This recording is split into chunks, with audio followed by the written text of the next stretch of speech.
우리가 지금 누가복음 14장을 보고 있는데 그 1절에서 우리가 바리새인의 지도자가 안식일 날 그 예수님을 식사에 그 초대한 내용을 우리가 봤어요. 그리고 이제 안식에 대한 내용을 가르쳤다 하는 거 봤고, 그 다음에 이제 지난주에 그 13절에 보면 잔치 얘기가 또 나오거든요. 잔치 얘기 나오면서 이 계속해서 끝자리에 앉으라는 얘기 앞에서 우리가 했었죠. 7절부터 11절까지 잔치 얘기 나오면서 이제 끝자리에 앉아라 이렇게 말씀을 했고요. 그 다음에 또 13절에 이제 잔치를 베풀거든 하면 잔치 얘기를 합니다. 자꾸 지금 잔치 얘기를 하잖아요. 그죠? 그랬을 때 그 15절에 보니까 함께 먹는 사람 중 하나가 누군지는 모릅니다.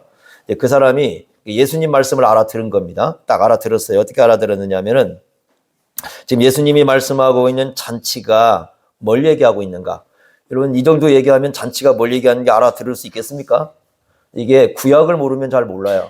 구약을 기억하는 사람이라면 이게 무슨 얘기인가라고 좀 생각을 했을 텐데 이 사람은 좀 알아들은 거죠. 그래서 뭐라고 얘기합니까? 거기 15절에 보니까 하나님 나라를 가르치는 거다. 잔치를 통해서 지금 하나님 나라를 가르치고 있다라는 걸 이 사람이 눈치를 챘어요. 그래서 뭐라고 얘기하니까 거기 보니까 15절에 하나님 나라에서 떡을 먹는 자, 떡을 먹은 잔치하는 거죠. 그런 사람은 복되다 이런 표현을 쓰고 있습니다. 그래서 이 떡을 먹는 것을 이제 잔치로 우리가 이해하면서 이 말씀을 보면 좀 더 나을 것 같습니다. 자, 여러분 구약에서요 하나님과 함께하는 그 하나님 나라를 잔치로 표현하는 것이 상당히 많은데 그 중에 예를 하나 한번 생각해 보십시오. 여러분들 쉽게 이제 암송할 수 있는 구절이 시편 23편일 텐데요. 그 시편 23편 5절에 보시면 이렇게 말씀했습니다. 주께서 내 원수의 목전에서 내게 상을 차려주시고 하나님이 상을 차려주신답니다. 그때 이제 상을 차려준다는 건 밥상이에요. 밥상. 하나님이 밥상을 차려주신다고 말씀하셨고 기름을 내 머리에 부으셨으니 내 잔이 넘치나이다 이렇게 얘기합니다. 그러니까 하나님이 상을 차려주십니다. 여러분들이 상을 차릴 때 너무 불만 품지 마세요. 왜냐하면 그 하나님을 닮은 모습입니다. 하나님이 상을 차려주십니다. 그의 백성들에게. 이건 어떤 밥상일까요? 사랑의 밥상이겠죠. 그냥 하나님이 상을 차려주실 때 뭐 이렇게 그냥 아무 생각 없이 차려주신 게 아니라 이건 사랑의 밥상입니다. 그 사랑으로 차려주는 밥상, 혹시 여러분들 그 잊지 못할 뭐 그런 밥상 있나요? 기억나는 밥상? 없나요? 있어요. 최후의 만찬? 아니에요. 아버지가 찾아준 거. 네, 아버지가.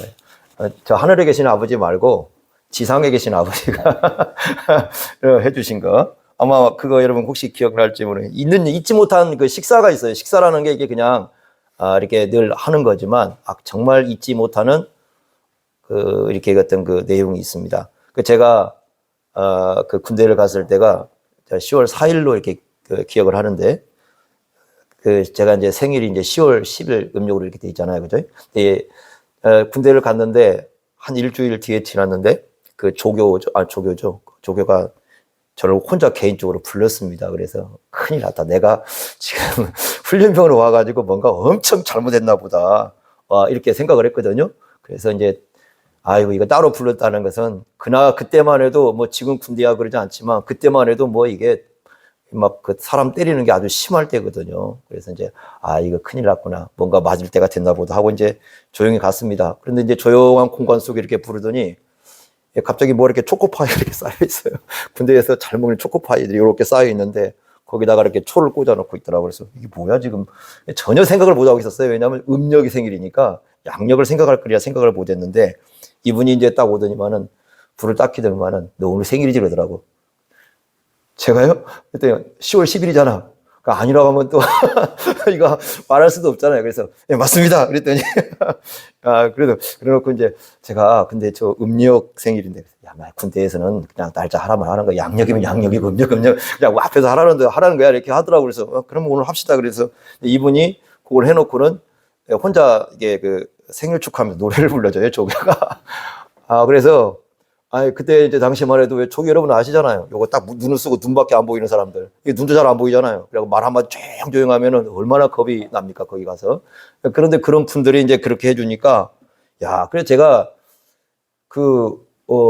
왜냐하면 그때까지요, 생일 밥상을 별로 이렇게 먹어본 적이 없어요. 제가 이제 자라오면서. 근데 그때가 생일을 누군가가 기억해주고 처음으로 이제 생일 뭔가를 먹어본 것 같아요. 그때가.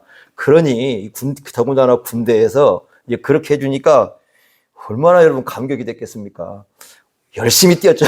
그래서 이제 이분하고 그래서 이제 6주 동안 이게 훈련을 받았는데 그 6주 동안 이제 훈련 기간 중에 그래서 이제 관계가 굉장히 좋아졌어요. 이렇게 그런 이제 어떤 때문에 이제 관계도 좋아지고 뭐 이렇게 했었는데 제가 이제 평생에 자라오면서 그러니까 많은 이제 상들이 있어요. 밥상을 받고 뭐 이런 것도 있지만 사실 이제 가장 잊지 못할 상 중에 하나가 바로 그겁니다. 그러니까 누군가가 차려주는데 누군가가 나를 기억해주고 누군가가 뭔가를 해주는 건데 이게 이제 평생 자라오면서 없었던 일들이 이제 발생을 한 거거든요. 아마 사람들이 살다 보면 이렇게 누군가가 나에게 상을 차려주시는 어떤 기억을 할 겁니다.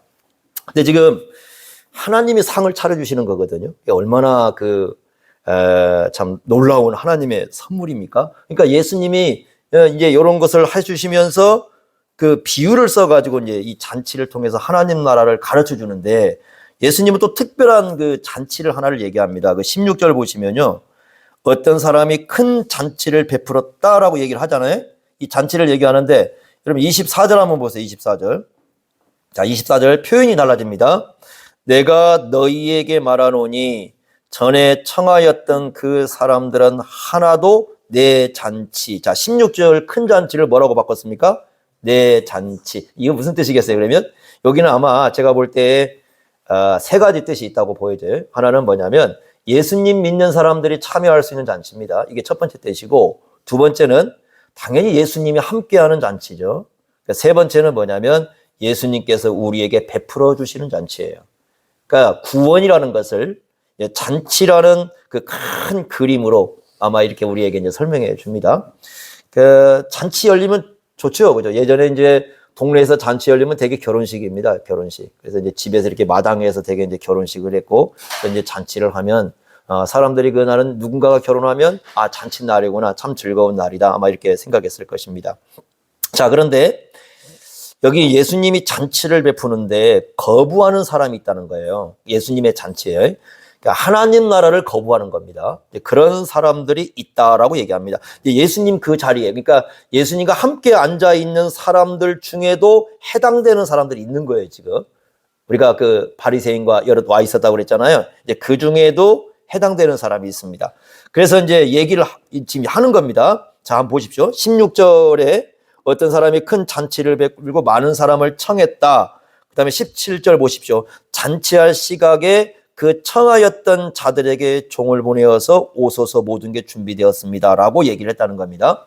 유대인 잔치는요, 이렇게 이루어집니다. 먼저 첫 번째는 초청장을 보냅니다. 만약에 결혼이 있다 그러면, 결혼식이 있습니다 하고 초청장을 보내는데 그 초청장을 보내면서 반드시 뭘 알아오냐면 참석 여부를 알아와요. 지금 우리는 그런 건 아니잖아요. 우리는 이렇게 초청장 뭐 보내놓으면은 그냥, 그걸로 끝나지만 유대인들은 이 초청장을 딱 보내면 참석할 것인지 안 할 것인지를 반드시 알아옵니다. 왜 그러냐면 상을 준비를 해야 되는데 어느 정도 준비를 해야 되는가 이제 이 주인이 생각을 해야 되지 않습니까? 그래서 참석할 것인지를 알아옵니다. 이렇게. 그리고 이제 시간이 되었어요. 어느 정도 잔치 시간이 딱 되면 어떻게 하면 전에 참석한다고 한 사람들 있지 않습니까? 안 온다고 한 사람들은 다시 청하지는 않습니다. 근데 온다고 했던 사람들에게 사람을 보내는 거예요. 그러니까 지금 여기서는 어떤 사람들이냐면 온다고 답한 사람들이에요. 그러니까 온다고 답을 했던 그 사람들에게 사람을 딱 보내가지고 그 시간이 됐으니까 이 잔치를 참여해 주십시오라고 얘기합니다. 그런데 18절에 어떻게 했다는 거 다 일치해서 사양했다. 안 가겠다고 했다는 거죠. 그 잔치에. 이유가 이제 여기 세 가지 쭉 나옵니다. 내용이. 첫째는 18절 보니까 어떤 사람이 나오냐면 나는 밭을 샀습니다. 그래서 아무래도 나는 나가봐야 되겠습니다. 나를 양해해달라. 이렇게 얘기합니다. 여러분, 이게 왜 밭을 나가겠어요? 자기 밭을 좀 살펴보겠다는 거잖아요. 그런데 그 당시에 밭을 살 때 이미 밭을 살펴보고 사는 거지 사놓고 밭을 살피지는 않아요. 그러니까 밭을 이렇게 가격을 줄 때는 이미 밭이 어떤 밭인지, 이게 좋은 밭인지 나쁜 밭인지 다 살폈지 않았습니까? 그리고 나서 가격을 매겨서 이렇게 보내는 거예요. 이게 말이 안 되는 거죠. 그러니까 이 밭이 도망가는 것도 아니에요. 밭이 그냥 그대로 있는 거고, 이 밭을 살 때는 미리 다 살펴놓고 딱 샀는데, 사람을 초청하니까 뭐라고 하냐면, 나 가서 나 밭을 한번 살펴봐야 되겠습니다. 못 가겠습니다. 그러니까 딱 볼 때 보니까 이 얘기를 듣는 사람들은 뭐라고 생각해요? 좀 말도 안 되는 짓을 하고 있구나. 이렇게 생각하는 거 아닙니까, 지금? 그죠? 우리는 그냥, 그럴 수 있나? 그럴지 모르겠지만, 그 당시 이제 문화를 아는 사람들, 이거 말도 안 되는 짓을 하고 있네. 지금 이게 딱 감이 오는 겁니다. 자, 두 번째는 19절 보세요. 뭐라고 얘기합니까? 나는 소 5겨리를 샀어요. 이 겨리라는 것은 쟁기 같은 거예요, 쟁기. 그러니까, 이 겨리는 소 2마리가 끄는 쟁기 같은 건데, 그러니까 5겨리면 소를 몇 마리 산 겁니까? 10마리를 산 거 아니겠습니까? 그럼 소 살 때 어떻게 되는 거예요? 이미 소값을 지불할 때는. 이미 소를 살피는 거죠. 얘가, 이 소가 뭐 몇 살이 되었는지, 얘가 힘이 얼마나 좋은지, 뭐 겉에 이렇게 얼마나 얘가 반질한지, 뭐 이거 다 살피고 소를 이게 사고 파는 거지, 소를 사놓고 나서 뭐 소를 살피지는 않거든요. 이 사람, 이것도 말이 안 되는 거예요. 딱 들었을 때 사람들이, 아니 뭐 잔치 참여한다고 소가 어디 가는 것도 아니고, 이미 소 다 살펴놓고 사놓고는 무슨 놈도 또 소를 살핀다는 거야, 이렇게 생각하는 거 아니겠습니까? 이것도 뭐예요? 사람 딱 들을 때 말도 안 되는 핑계를 지금 대고 있는 겁니다. 그러니까 듣는 사람 다 알아요. 들으면서 에이, 또 말도 안 되는 핑계 대고, 또 하나 있네. 두 번째는 요 사람도 핑계를 대고 있는 거예요. 세 번째는 여러분 어떻습니까? 그럴듯한가요? 20절 보십시오. 나는 장가 들었으니 못 가겠다. 아니 뭐 결혼식 이미 끝났는데 왜 못 가요? 아니 마누라가 도망가나? 결혼을 아내가 도망가는 것도 아니고, 이미 결혼 끝냈고, 아니 뭐 이런 차에 아내 데리고 가서 인사시키면 훨씬 좋잖아요. 그러니까 이것도 뭐예요? 말도 안 되는 지금 핑계를 대고 있는 거예요. 그러면 셋 다 전부 지금 딱 얘기를 들었을 때 이 세 가지 비유를 들은 사람들은 어떻게 생각하는 겁니까? 이게 다 말도 안 되는 핑계를 대고 있다. 왜 말도 안 되는 핑계를 대면서 이렇게 하는가? 사실 그 고대에 굉장히 무례한 행동이거든요. 이거요, 굉장히 무례한 행동이고, 여러분 잔치를 초대했는데 말도 안 되는 핑계를 대면 상대방에 수치를 주는 거예요. 그러니까 고대에는 수치를 주면은 굉장히 이건 좋지 않는 겁니다. 그러니까 상대방을 무례하게 대하고 수치심을 주는 건데, 지금 그런 행동을 하고 있는 거거든요. 이 세 종류의 사람들이. 왜 그랬을까? 그러면 여러분 생각해 보십시오. 잔치를 참여를 한다고 해놓고 잔치 참여하기를 싫다고 한다면 사실은 누구를 무시하는 겁니까? 그 잔치를 베풀려고 하는 주인을 무시하는 거죠. 자, 이게 아까 누구 잔치라고 그랬어요? 이게? 내 잔치라고 그랬죠? 예수님 잔치잖아요. 그러면 지금 이것은요, 잔치 문제가 아니라 그 잔치를 베풀고 있는 누가 싫다는 거예요? 예수님이 싫다는 거예요. 예수님이 싫다는 거예요, 지금. 그러니까 예수님 싫으니까 안 가겠다는 거예요. 그럼 예수님이 이런 말씀 하시는 거예요? 지금 이 잔치가 무슨 잔치라고요? 하나님 나라 잔치라는 걸 앞에서 얘기했잖아요, 이 사람이. 그러면 예수님은, 만약에 예수님을 싫어한다면, 예수님을 맞이하지 않는다면, 예수님의 초청에 응하지 않는다면 어느 누구도 어디에 들어갈 수 없다는 거예요? 하나님 나라에 들어갈 수 없다는 거예요. 그런데 이 사람들은 말도 안 되는 핑계를 가지고 거부를 하고 있는 거예요. 사실은 이 잔치에서 이 상을 차려주고 있는 예수님이 싫은 거예요. 그랬을 때 어떻게 하는 겁니까? 나중에 이제 그 21절부터 23절 보니까, 왜냐하면 잔치를 이렇게 자리를 만들어 놨는데, 이 잔치 자리가 비어 있는 것도 이거 주인에게 또 수치예요. 사람이 없다. 이것도 이제 문제가 되는 거거든요. 그러니까 밖에 나가서 사람들을 다 이렇게 데리고 와라. 그냥 아무나 와서 이렇게 데리고 와라. 이렇게 얘기를 하고 있습니다.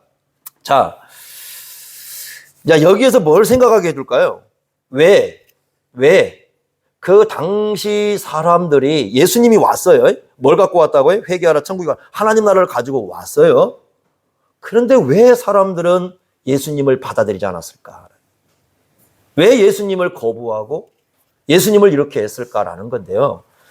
지금 말도 안 되는 핑계를 만들어서 예수님을 계속 거부하고 있는 거거든요. 그래서 이 말씀을 통해서 우리에게 얘기해 주는 것은, 왜 많은 사람들이 하나님 나라의 초대를 받아들이지 않는 걸까라는 것을 한번 생각해 보라고 얘기를 하는 겁니다. 여러분, 전도할 때 보면 가끔 말도 안 되는 핑계 대는 분들 굉장히 많죠. 그래서 이제 이건 우리가 이제 고대 사건에서 여러 가지로 아마 생각해 볼 수 있는 부분들이 많을 거예요. 근데 이제 오늘날로 한번 우리가 가져와 봅시다. 왜 오늘날 많은 사람들이 하나님 나라를 초대하는 예수님을 받아들이지 않을까라는 건데요.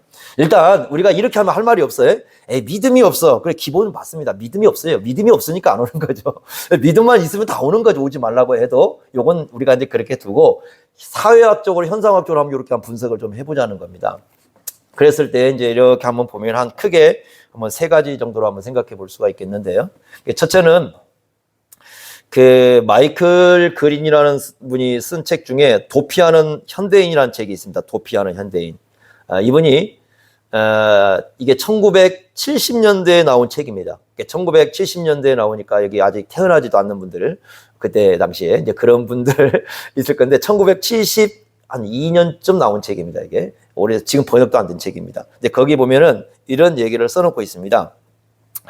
기독교 진리는요, 정말 이 사람들이 그냥 정직하게, 그냥 편견 갖지 않고 정직하게 이렇게 기독교 신앙 성경을 들여다보면 가장 믿을 만한 진리라는 거, 이게 성경이.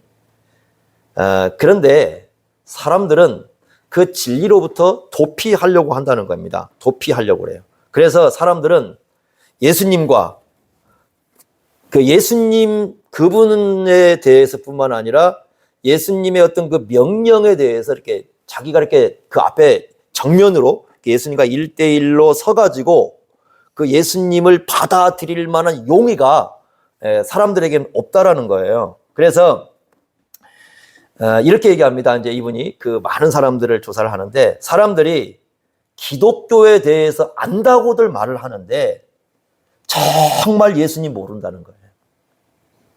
진짜 예수 모른다는 거예요. 그러니까 예수님을 모르는데 자기들이 기독교를 안다고 말한다는 거예요. 어떻게 이제 그렇게 하느냐? 이런 거예요. 예전에 주일학교를 옛날에 많이 나갔잖아요. 지금 아마 우리 예전에 그 주일학교 막 이렇게 천막 딱 세우면 애들이 막 몰려온 거, 지금 필리핀 가면 그거 있습니다. 지금도 그렇게 합니다. 필리핀 여러분 한번 같이 가보면, 가보세요. 한번 같이 저하고. 가보면 막 그냥 애들이 막 몰려. 우리 옛날에 그랬잖아요. 딱 이렇게 천막처럼 애들이 막 밀려왔어요. 그리고 이제 그때 이렇게 보면은 교회 오면 이제 토막 지식이라고 이렇게, 이게 뭐 지식인지 이렇게 막 알려줍니다. 뭐 이렇게 성경은 이런 거예요. 뭐 이런 거 이렇게 딱 얘기를 합니다. 근데 그때 이제 들은 지식들이 있었어요. 저도 그 어릴 때 이제 이렇게 교회 가면은 동네 앞에 뭐 가든가 아니면 저쪽에 좀 가면 한 4km 정도 떨어진 교회거든요. 이렇게 가면은 이제 그 부장 집사님이 잔돈을 다 준비해가지고 헌금을 갖다가요. 이거 하시면 안 됩니다. 말하는 게 아니라 제가 그랬다는 겁니다. 그러니까 그 부장 집사님이 헌금을 다 이렇게 만들어가지고 가지고 있다가 들어오는 학생들에게 헌금을 줘요. 이렇게 헌금을 하라고. 아무도 없이 그냥 오니까 시골에서 놀다가 막 이렇게 오고 막 뭐 하니까 다 이렇게 줘가지고 이제 그렇게 헌금했던 것을 제가 기억을 합니다. 근데 뭘 배웠는가는 하나도 기억이 안 나요, 지금도. 뭐 이렇게 들은 내용은 아무 기억도 안 나는데. 근데 그 교회 학교 때 배웠던 토막 지식이 있어요. 근데 그걸 이제 그러다가 교회를 안 나가요. 나중에 이제 점점 이제 이게 떨어지는 거죠. 중학교 가면 고등학교 가면 이제 애들이 이렇게 점점 이제 교회를 멀어지는데 그때 들었던 그 토막 지식을 가지고 기독교를 전부라고 생각하는 거예요. 평생 동안. 그리고는 살펴보지도 않는 거예요. 그러니까 그건 정말 토막 지식이거든요. 근데 그거 가지고 기독교가 전부라고 생각하는 거예요. 또 어떤 사람이냐면 이제 누군가 기독교인들하고 이렇게 만나서 이제 대화를 하거나 기독교를 만나잖아요. 그러면 이제 기독교인에 대해서 이렇게 만나가지고 이제 자기가 처음 대면하는 기독교인이 아니겠습니까? 그럼 그 기독교인이 이런 거야 이렇게 말을 할 거란 말이에요. 거기는 오류들이 있을 수 있고 많은 그 단편적인 거거든요. 그런데 이렇게 생각하는 거예요. 내가 누군가를 만나서 들은 기독교가 전부라고 생각하는 거예요. 이 땅에 있는 기독교인들이 엄청나게 많은데 안 만나봤거든요. 그리고는 그 만난 사람, 그러니까 예를 들면 기독교인 하나가 사기쳤어요. 모든 기독교인 사기치는 거 아니거든요. 이 땅에는 정말 정직하게 자기를 희생하면서 살아가는 많은 기독교인들이 있거든요. 그런데 사기친 한 사람 만나가지고 모든 기독교인을 사기꾼으로 몰아버리는 거죠. 그러니까 이래서 이제 기독교에 대해서 멀리 해버리는 겁니다. 또 어떤 사람들은 예전에 신문 같은 걸 이렇게 읽고 보면은 기독교에 대해서 이제 이렇게 자기 편견을 갖고 기독교에 써놓은 사람들이 있거든요. 기독교에 편견을 써놓고 이렇게 예전에 제가 신문에 보니까 그 교회 다니신 분이 그렇게 쓰시면 안 되는데 예를 들면 그 무드셀라가 969세 살았다니까 이건 말도 안 되는 소리. 어떻게 그렇게 살아? 이건 신화야. 그럼 이제 그 신문을 딱 읽었다고 보세요. 그러면 딱 읽으면 그렇지 기독교가 그러면 그렇지 무슨 놈은 기독교가 뭐 진짜를 얘기해. 그러니까 기독교가 나오는 모든 건 다 헛된 얘기야. 역사적으로 살펴볼 생각도 안 해요. 편견을 갖고. 그러니까 이 한 단편의 기독교를 만나가지고 그걸 만난 사람 또는 만난 사건, 만난 이야기 그걸 가지고 편견을 가지고 그게 전부란 그 기독교라고 생각을 하고 난 다음에 어떻게 하느냐. 예수님에 대해서는 들여다보지도 않고 예수님의 십자가의 정면으로 마주서 보지도 않고 예수님의 부활에 대해서 이게 진짜인지 살펴보지도 않고 이렇게 하면서 예수님을 가까이 하지 않는 그러면서 이 기독교인들 이게 이 예수님을 도피하는 이게 현대인들의 모습이라는 겁니다. 그러니까 이런 거와 똑같은 거죠. 바닷가에 가가지고 바닷물 한 바가지 딱 퍼가지고 이 물 바가지를 보면서 자기가 바다를 전부를 안다고 생각합니다. 여러분 미국 갔다 와가지고 미국 얘기하는 사람 있잖아요. 그죠? 그럼 미국이 몇 주입니까? 주가? 그 중에 몇 개 갔다 왔다고? 한 주 그거 보고 오기도 버겁거든요. 그거 우리나라보다 한 주가 어떻게 이렇게 더 큰 나라도 큰 데도 있으니까 그거 보고 와가지고 미국 전부라고 얘기하면 누가 미국이 이게 전부입니까 그게? 미국이라는 사회는요. 이 50개가 넘는 주가 형성이 돼 있어가지고 이거 전부 미국에 살아도 미국을 모르는데 어디 하나 가가지고 잠깐 보고 와서 이게 미국 전부라고 얘기하면 그게 어떻게 미국이 되는 겁니까? 그러니까 성경에 대해서 어떤 토막 지식 하나를 가지고 이게 전부일 것이다. 이게 한 기독교인을 만나고 나서 이게 기독교인의 전부일 것이다. 라는 그 편견이 결국 예수님을 마주보게 못하게 하는 겁니다.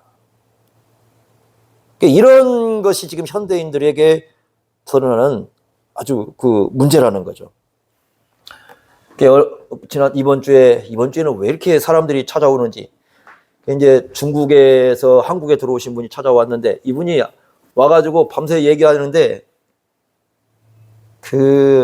이런 얘기를 합니다.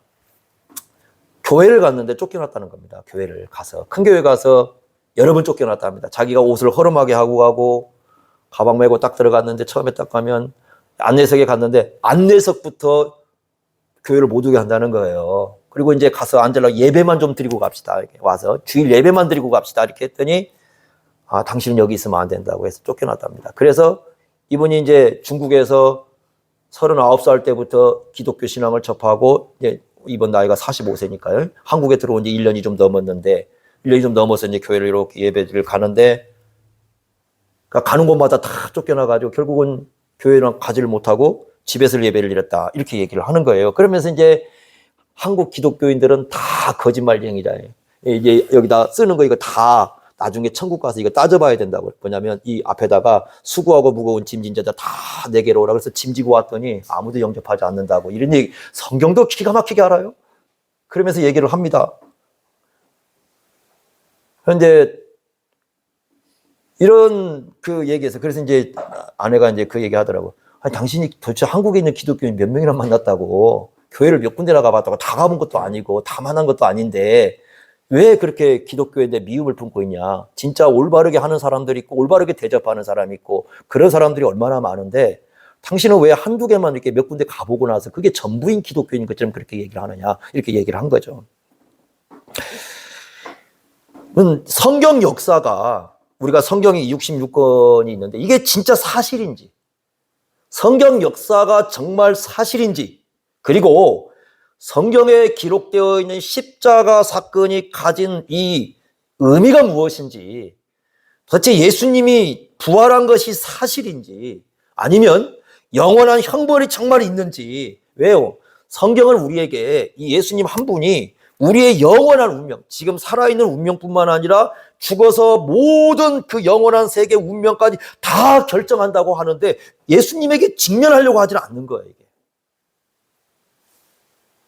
그러니까 성경을 통해서 예수님께 좀 들어와 보고 예수님을 파헤쳐보고 질문해도 괜찮고 의심 품어도 괜찮고 예수님에 대해서 좀 안 좋은 생각을 해도 좋은데 예수님에 대해서 좀 마주쳐서 좀 들어가 보고 만나보고 좀 이렇게 좀 해봐야 될 거 아니겠습니까? 그거 하지 않아요. 그리고는 무조건 둘은 편견으로 기독교는 과학적으로 안 맞고 기독교는 뭐 때문에 안 맞고 기독교는 뭐 때문에 안 맞고 또 어떤 사람들인 줄 아십니까? 여러분 왜 사람들이 병원을 안 가요? 병원을 안 가는 이유 중에 하나가 뭐냐면 진짜 아플까 봐서 그러는 거예요, 자기가. 맞죠? 병원을 안 가는 이유가 뭐냐면 내가 진짜 병원에 가서 진단했을 때 아플까 봐. 아프면 큰일 나죠. 근데 아픈 걸 알아야 고치죠. 근데 그 아플 거라는 어떤 판단을 내려질까 봐 거기에 대한 두려움도 은근히 마음속에 갖고 있습니다. 왜 교회를 안 오는가? 기독교 진리가 사실일까 두렵습니다. 이게 있습니다. 그럼 기독교가 진짜면 어떻게 돼야 됩니까? 자기 삶을 다 바꿔야 돼요. 그거 싫은 거예요. 기독교가 십자가가 진실이고 부활이 진실이라면 그 직면했을 때 다 바꿔야 되는 거예요. 그거 싫은 거예요. 그래서 사람들은요, 이 기독교에 대해서 예수님에 대해서 직면하려고 하지 않습니다. 그래서 이 예수님에 대해 정말 알지도 못하면서 예수님에 대해서 아무것도 그 생각지도 못하면서 자기가 접했던 그 편견을 갖고 기독교를 접하다 보니까 이 예수님에 대해서 거부를 하는 겁니다. 이게 어쩌면 오늘날 지금 드러나고 있는 첫 번째일 거예요. 두 번째는 뭐냐면 그 인생의 그 의미를 우리가 왜 살아가야 되는지 아니면 우리가 의미 있게 살아간 것이 뭔지에 대한 어떤 인생에 대한 그 의미를 묻지 않고 그냥 내가 현실에만 초점을 두는 어떤 삶의 방식, 이제 그것만 지금 내가 갖고 살고 싶은 그 마음들이 사람들 속에 내재되어 있습니다. 야, 예를 들면 어떤 사람이 이제 뭐 여러분 10대의 최고 관심사가 뭐냐? 공부하는 거라. 10대 이제 예전에는 10대의 최고 관심사가 공부인데 지금은 외모도 끼어 있더라고요. 외모 막 얼마나 가쁜지 모릅니다, 아이들이. 예? 그러죠? 그래서 앨범을 보면 이게 이 순차적으로 달라져요, 그죠?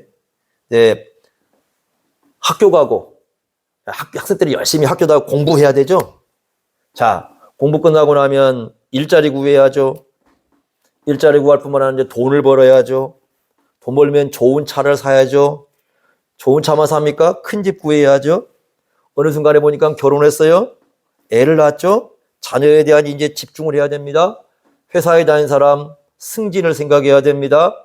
이제 나이를 조금씩 먹으니 건강이 좀 문제 생겨 건강 염려해야 됩니다. 이제 어느 정도 나이가 찼다고 생각하니까 이제 이 연금 문제를 생각해가지고 노후를 걱정해야 됩니다.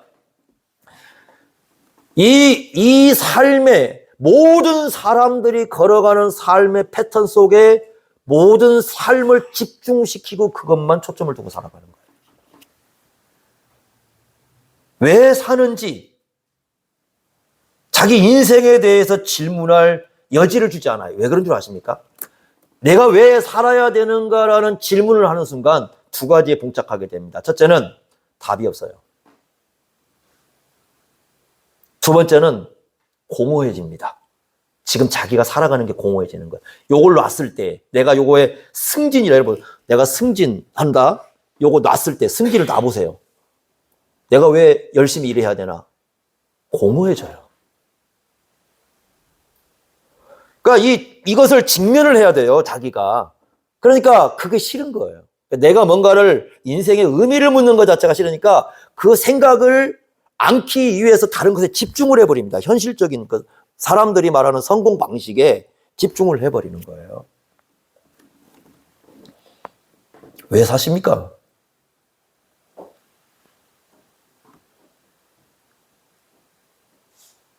자, 한번 물어보겠습니다. 밥을 먹기 위해서 삽니까? 살기 위해서 밥 먹습니까? 네? 여러분, 뭐 믿겠습니까? 밥 먹기 위해서 살아요? 살기 위해서 밥 먹나요? 아니, 저희 아는 목사님은 12시, 낮 10시면 밥하면 좀 짜증내요. 아직도 나이 60 넘고 노래가 맨날 아직도 나이 덜 먹었네 막 그러는데 짜증납니다. 그런데 이 현실적인 삶에, 그러니까 내가 예를 들면 학교에 공부하고 그 다음에 일자리 구하고 돈을 벌고 더 좋은 차 사고 더 큰 집 마련하고 뭐 자녀를 어떻게 내 마음대로 뭐 키우고 보호하고 내 승진하고 앞으로 내 건강을 어떻게 지키고 넉넉한 연금 마련하고, 여기에 예수님이 가장 걸림돌이 된다고 생각하는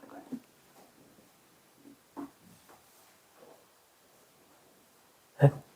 그러니까 이 기독교가 예수님이 가장 걸림돌이 된다고 생각하는 거예요.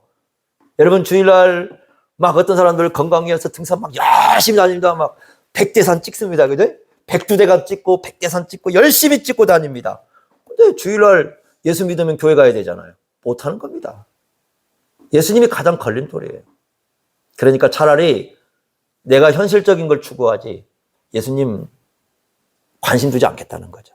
예수님 관심 두는 순간 어떻게 되겠습니까? 자기의 모든 삶을 재정비해야 됩니다. 내가 왜 이러고 다니는가? 그잖아요. 질문부터 달라지는 거잖아요. 내 건강을 어디에 써야 되는가? 아니면 내 삶을 어떻게 써야 되는가? 내 돈을 어떻게 써야 되는가? 내가 지금 하고 있는 모든 것들을 어떻게 해야 되는가? 이 모든 것을 공허하지 않게 두려면 어떻게 해야 되는가? 이 질문이 다 달라지는 거거든요. 그게 싫은 거예요. 그러니까 내 삶에 의미를 묻는 질문이 싫은 거예요. 너 왜 사니?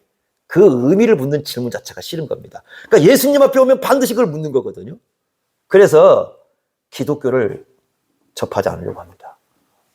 아마 이것이 또 하나의 큰 얘기가 될 거고, 이제 또 하나가 이제 우리가 생각해 볼 수 있는 건 뭐냐면, 이제 찰스 테일러라는 유명한 사회학자가 불안한 현대사회라는 책을 썼습니다. 현대사회를 볼 때 현대인들이 가지고 있는 내면의 특징은 불안감이라는 거죠. 불안감이. 왜 불안해 하는가? 이게 불안해 하고 있는데 그 불안을 다 감추려고 하고 있어요. 왜 불안하는가? 이분이 분석한 건 이렇습니다. 개인주의 때문이다. 개인주의 때문이다. 자, 이런 거죠. 개인주의는 뭐냐면, 뭐가 중요한가? 내 삶이 뭐가 중요하지? 내 삶에 뭐가 가치가 있지? 그걸 누가 평가하는 거예요? 내가 평가하는 거예요. 내 마음대로, 내 나름대로 내가, 그러니까 중요한 것, 가치 있는 걸 내가 평가를 해버려요. 그죠? 그런데 기준이 없어요. 내가 평가하니까 내가 기준이 없어. 그럼 이렇게 물어보는, 거꾸로 뒤집어 놓고 한번 질문해 보는 겁니다. 당신이 그렇게 중요하다고 생각하는 것이, 당신이 그렇게 가치 있다고 생각하는 것이 정말 그렇습니까? 라고 질문을 뒤집어 놓는 거 보죠. 당신이 중요하다고 생각하는 것이 정말 중요한 겁니까? 당신이 가치 있다고 생각하는 게 정말 가치가 있습니까? 라고 질문했을 때 이제 불안감이 오는 거예요. 왜? 자기가 지금까지 내가 내 인생을 결정했다고 생각하고 내가 규정을 했는데 그게 맞는 건지 틀린 건지 확 답을 내릴 수가 없어요. 자기 자신 스스로는. 그러니까 그런 질문을 돌아왔을 때는 불안한 거예요. 그래서 오늘날 사람들은 개인주의에 빠지면서 내면 속에 불안감을 안고 이제 살아갈 수밖에 없는 사람들이 되었다고 얘기를 합니다. 그런데 문제는 뭐냐면 개인주의가 점점 습관화됩니다. 우리 속에. 개인주의가 습관화되고 내가 내 인생을 규정하고 이렇게 살아가지 않습니까? 그 다음에 오는 건 뭐냐면 누가 내 인생에 개입하는 거, 그러니까 누가 내 인생을 이렇게 규정해 주는 게 싫은 거예요. 그러니까 예전에는 어른들이 너 이렇게 살아 이렇게 얘기하지 않습니까? 그럼 지금 뭐라고 얘기하면 내 인생 내 건데 왜 당신이 부모도 상관을 못 해요. 지금 내 인생 내 건데 왜 부모가 상관하십니까? 이렇게 되는 거거든요. 왜냐면 부모뿐만 아니에요. 그 누구도 내 인생을 규정하는 거, 이게 네 인생에 이게 정말 의미가 있어. 네 인생이 이렇게 살아야 가치가 있어. 이렇게 누군가가 내 인생에 말해주는 게 싫어요. 왜? 내 인생은 내 거니까 내가 중요하다고 여기는 걸 내가 생각해야지, 내가 가치 있게 여겨야지. 왜 당신들이 나를 이렇게 규정하느냐? 이렇게 얘기하는 거거든요. 그런데 자기들도 알아요. 예수님께로 가면, 예수님을 만나게 되면 내 인생에 중요하고 가치 있다는 걸 누가 규정해줘요? 그때부터 예수님이 규정해줘요. 그게 싫어요. 내 마음대로 살고 싶은데, 내가 살고 싶은 대로 살고 싶은 건데, 내가 그냥 살고 싶은 대로 놔둘 것이지, 왜 예수님이 내 인생을 규정을 해? 그러니까, 개인주의의 가장 걸림돌은 누구예요? 사실 예수님이셔요. 이 시대에 개인주의가 만연하고 있는데, 왜 점점 이 사람들이 기독교에 대한 관심을 잃어가고 왜 이렇게 멀어져 가느냐? 개인주의가 점점 퍼져가면서 그 개인주의의 가장 큰 걸림돌이 되는 건 기독교입니다. 불교는 뭐라고 그래요? 가면 가만히 네 마음에 묵상한 대로 살아. 그러죠? 여러분들이 혹시 그 정교회라는 교회들 가본지 모르겠어요. 정교회 교회 가보신지 모르겠지만 그 정교회도 가면요. 그 이렇게 이제 사제 공간이 있고 이렇게 일반 평민들 공간이 있거든요. 그럼 이게 이제 사제 공간이 있는데 거기서 자기들끼리 떡 먹고 제사 지내 이렇게 예배 드린다고 자기들끼리 다 들어가 버립니다. 거기는. 나머지는 뭐 하냐면 밖에 앉아가지고 그냥 자기 나름대로 아무리 벽 대고 기도하다 가면 됩니다. 아무도 인생 규정하지 않아요. 예수님 몰라도 괜찮아요. 그러니까 내가 와서 마음 편안하면 되고 내가 그냥 와가지고 생각할 때 내가 옳다는 거 그냥 편안하게 생각하고 가면 된다. 이게 지금 그들 종교들이거든요. 그런데 예수님을 얘기하는 순간 달라집니다. 예수님이 나의 주님이라고 고백하는 순간 우리의 인생은요. 내가 규정하지 못해요. 바울이 얘기한 거 그거 아닙니까? 예전에는 내 마음대로 살았지만 내가 예수를 믿는 순간 이제 예수님이 내 인생을 붙잡았잖아요. 그러니까 어떻게 한다는 거예요? 예수님이 이제 가라고 하는 그 자리를 가야 되고 예수님이 하라고 하는 그 자리를 그걸 해야 되고 예수님이 요게 옳다고 하면 그걸 해야 되고 이게 알아요. 안 믿는 사람들도 자기들이 교회를 오게 되면 예수를 믿게 되면 자기의 인생이 그렇게 돼야 된다는 걸 알아요. 그래서 싫은 겁니다. 예수 믿는 것이. 그러니까 우리는요 지금 이 현대주의하고 싸움을 벌이고 있는 겁니다. 우리가 지금 복음 전도를 하고 예수를 이렇게 전해주는 데 있어서 이 모든 벽을 뚫어야 되는 겁니다. 그러니까 이걸 뚫고 들어가지 않으면은, 그러니까 가장 중요한 건 뭐냐면 이 사람으로 하여금 예수님을 만나가지고 예수님을 정면으로 이렇게 직면하게 해줘야 돼요. 교회 가요, 여러분들이요. 가서 설교 들을 때 여러분 이렇게 하면 행복해요. 이렇게 하면 좋아요. 그거요. 마약입니다. 예수님을 직면하지 않으면은 그 모든 게 마약이에요. 거기에 취해가지고 진짜 약을 못 먹어요.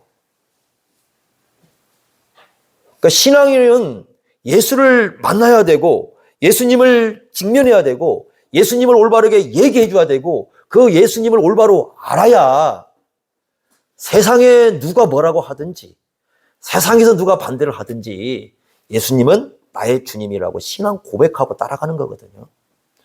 지금 이게 안 되는 겁니다. 그래서 우리가 직면해야 하는 세계가 이런 거예요. 그러니까 예수님 당시에는 이런 사람들, 그러니까 일상이죠. 그래서 여러분들이 아마 제가 이제 그래서 일부러 지금 매일 성경 갖고 왔어요. 작은 거 했다고 원망하신 분들 계시는데 저도 눈이 잘 안 보입니다. 벗고 읽어야 돼요. 여기 보니까 이렇게 돼 있어요. 잔치에 초청받은 사람들은 나름대로 이유를 대면서 초대를 거절합니다. 분명 자신에게 중요한 이유들이었을 것입니다. 하지만 밭이나 소를 산 것, 결혼을 한 것이 잔치에 갈 수 없을 만큼 시급한 일은 아닙니다. 더구나 이 초대가 하나님 나라로의 초대라면 문제가 달라집니다. 그들의 거절 이유는 하나님이 준비하신 잔치가 자신들의 일상보다 못하다는 생각에서 나온 핑계일 뿐입니다. 요게 이제 요걸 지금 중점에 두는 것 같아요. 그러니까 하나님 나라의 잔치가 일상 삶에 일어난 일보다 별로 가치가 없다 이렇게 생각하는 거죠. 요걸 지금 얘기하는 건데 아까 두 번째 내용입니다. 그러니까 우리의 현실적인 그 문제가 의미를 던지지 않는 거잖아요. 인생의 의미. 왜 그렇게 사는지 의미를 던지지 않는 거예요. 하나님 나라보다 일상이 훨씬 더 중요해 보이는 거죠. 커 보이는 거죠. 그러니까 현실의 삶을 위해서 이 현실의 삶을 포기하지 않기 위해서 사실은 하나님 나라의 초청 예수 그리스도의 가치를 다 포기해 버리는 겁니다. 현대인들입니다. 그래서 우리가 직면하고 있는 이 문제 정말 중요한 부분인데 예수님 당시에도 많은 사람들이 이런 핑계 저런 핑계 대면서 예수님의 초청을 거부했습니다. 결국은 이 땅에 하나님 나라의 잔치를 가져온 그 예수님을 거부함으로써 결국 하나님 나라에 못 들어갔습니다. 우리 시대에도 이런 다양한 생각 때문에 만약에 예수님을 만나지 못한다면 예수님을 믿지 못한다면 본인들의 영원한 운명이 결정되는 거거든요. 예수님은요, 예를 들면 일시적으로 이거 먹어도 되고 안 먹어도 되고 그런 참 문제가 아니라 이 하나님 잔치는 영원한 운명을 결정하는 거예요. 그래서 우리가 참 중요하게 생각을 해야 되고, 여러분들이 이제 현대인들을 대할 때, 이런 생각들을 하고 있기 때문에 참 어렵구나 라는 걸 대하면서 이런 상황들을 좀 뚫고 들어가셔야 우리가 예수님에 대해서 올바로 여러분 전할 것입니다. 여러분들 삶에서 이제 만나보면 요거 다 경험할 거예요. 이런 내용들을 경험할 것인데, 우리가 여러 가지로 지금 현대인들이 이제 이렇게 분석한 것을 통해서 한번 생각해 봤습니다. 자, 그래도 예수를 또 전하는 겁니다. 왜? 예수님 외에는 소망도 없고 하나님 나라도 없고 하나님 전체에 들어갈 수도 없기 때문에 뭐 우리 피할 길 없어요. 그냥 맞닥뜨려야 되는 겁니다. 그래도 우리는 전해야 되는 겁니다. 그러면 또 그 가운데 또 하나님께서 은혜 주시면서 아마 예수 그리스도를 믿는 사람들이 나타나게 될 것입니다. 우리가 그런 소망을 가지고 끊임없이 여러분 주위에 예수님을 직면할 수 있도록 예수님에 대해서 올바로 좀 얘기해 주시고, 잘못 이해하고 있는 예수님에 대해서 좀 바르게 좀 설명도 하시고, 이렇게 하면서 계속해서 예수를 전파해가는 삶을 사시기 바랍니다. 기도하겠습니다. 하나님 아버지, 예수님 당시에 많은 사람들이 예수님의 초청을 거부했습니다. 하나님 나라의 잔치에 들어가지 않았습니다. 우리 예수님을 올바로 이해하지 못했고 또 하나님 나라를 올바르게 알지 못했기 때문에 이런 일이 발생했습니다. 오늘날 우리 시대에도 우리 예수님을 거부하는 많은 생각들이 있습니다. 하나님 아버지, 이런 시대에 우리가 서 있지만 끊임없이 우리 예수님을 전파해가는 삶을 살 수 있도록 인도하여 주옵소서. 예수님의 이름으로 기도하옵나이다. 아멘.